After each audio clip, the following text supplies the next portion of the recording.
Week students అని మనం సులభంగా లేబుల్ చేస్తాం, కానీ వారు నిజంగా వీకేనా?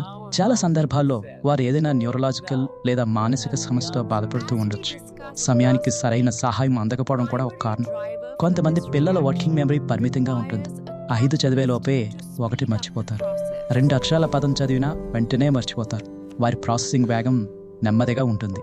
ఇతర పిల్లలు 10 టేబుల్స్ నేర్చుకునే లోపే వారు 3 లేదా 4 కూడా పూర్తిగా నేర్చుకోలేరు. అటెన్షన్ డెఫిసిట్ కూడా ఒక కారణం. దృష్టిని ఒక చోట కేంద్రీకరించలేరు. ఇది కేవలం పిల్లల సమస్యనా లేదా లెర్నింగ్ గ్యాప్ సమస్యనా?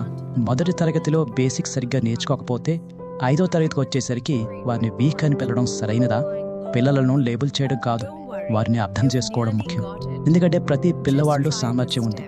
అందుకే పాఠశాలలు తమ లెర్నింగ్ అవుట్కమ్స్పై దృష్టి పెట్టాలి. క్లాసులో 100% మంది పిల్లలు నేర్చుకునేలా ఎలా చూసుకోవాలి అనే బాధ్యత తీసుకోవాలి. వీక్ స్టూడెంట్స్ అని చెప్పి వారిని వదిలేయడం సరైన మార్గం కాదు.